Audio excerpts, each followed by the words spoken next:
देलखंड के महोबा जिले में छतरपुर रोड स्थित 51 शक्तिपीठों में से एक मां बड़ी चंद्रिका देवी मंदिर में चैत्र नवरात्रि पर्व पर आस्थावानों की खासी भीड़ उमड़ रही है। मंदिर परिसर में मेले के अलावा भक्तों द्वारा विशाल भंडारे का आयोजन भी किया जा रहा है। छतरपुर रोड स्थित चंदेकालीन मां बड़ी चंद्रिका देवी 51 शक्तिपीठों में से एक है। मां के मंदिर में दर्शन मात्र से ही सभी कष्ट दूर हो जाते हैं। नवरात्रि पर्व में दूर दराज से भक्तगण यहां आकर माथा टेकते हैं और उनके मन की मुरादें भी पूरी होती हैं। मां बड़ी चंद्रिका देवी मंदिर एवं मूर्ति की स्थापना 831वीं ईस्वी में महोबा के तत्कालीन राजा चंद्रवर्मन द्वारा कराई गई थी। 18 भुजाओं वाली 10 फीट ऊंची मां बड़ी चंद्रिका दिन में कई बार रूप बदलती हैं। बताया जाता है कि दिव्य दरबार के सामने प्राचीन विशाल खंभ में ज्योति रख बुंदेलखंड के वीर आला उदल मां बड़ी चंद्रिका का आशीर्वाद लेने के बाद ही युद्ध के मैदान में उतरते थे। मां के चरणों में तलवार रखकर प्रार्थना करने के बाद ही दुश्मनों से लोहा लेते थे। यहाँ के इतिहास के बारे में जो मैं आपको बताऊं, ये लगभग 1200 वर्ष प्राचीन मूर्ति है। माँ की चंडिका देवी के नाम से प्रसिद्ध है ये मंदिर। महाकाली, महालक्ष्मी, महासरस्वती का त्रिगुणात्मक स्वरूप है ये माँ चंडिका देवी। दुर्गा सप्तशती जो मार्कंडेय पुराण से 700 श्लोक जिसमें है, ओम नमः चंडिकाई जो शब्द आता है वो महारानी के नाम का ही है। तो 1200 वर्ष पहले राजा चंदेल शासक यहाँ रहा करते थे महोबा में। उन्होंने जब अपनी राजधानी महोबा को बनाया तो शक्ति की उपासना करवाई। एक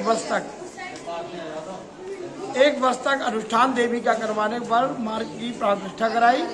और ये महालक्ष्मी का स्वरूप है।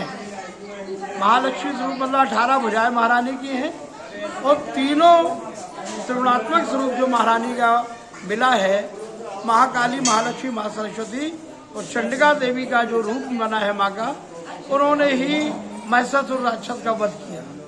तो ये लगभग 1200 वर्ष प्राचीन मूर्ति है। हजारों साधक लोग यहाँ साधना कर चुके हैं।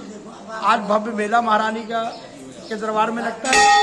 नवरात्रि, दोनों नवरात्रि में, चैत्र की में, कुमार की में भी। तो इस तरह महारानी का ये शुभ है। ये भी कहा जाता है चंदेल कालीन में जब युद्ध करने जाते थे आला उदल, इनका आशीर्वाद लेके जाते थे। हाँ, राजा परमाल देव जो आखिरी शासक चंदेलों के हुए हैं 12वीं सदी में, जिनका युद्ध हुआ है पृथ्वीराज चौहान से जो दिल्ली के शासक थे उस समय। तो कहते हैं कि महारानी की कृपा से आला उदल जो परमाल देव के योद्धा थे, वीर सेनापति थे, वो कहीं भी युद्ध में जाने से पहले माँ की चरणों की सेवा करके ही माँ का आशीर्वाद लेके ही कहीं जाते थे। तो उन्होंने कहते 52 लड़ाइयाँ लड़ी हैं और 52 लड़ाइयाँ उन्होंने जीती हैं माँ की कृपा से। तो जब पृथ्वीराज चौहान से युद्ध होना था तब वो कन्नौज में थे और माँ ने ही उनको स्वप्न दिया कि आपकी मातृभूमि में संकट है। दिल्ली का शासक पृथ्वीराज चौहान ने युद्ध की घोषणा कर दी है। तो वो जोगियों का भेष धारण करके आए हैं और कीरत सागर तालाब में उनका युद्ध हुआ है। तो वो महारानी के बड़े भक्त थे। ये दीप स्तंभ है, ये उन्हीं की कहते हैं। आला उदल इसमें दीपा रखते थे। इतने योद्धा, इतने वीर, इतने 7 फुट के कम से कम वो रहे होंगे जिसमें दीपक बैठ कर रखते थे। तो ये प्राचीन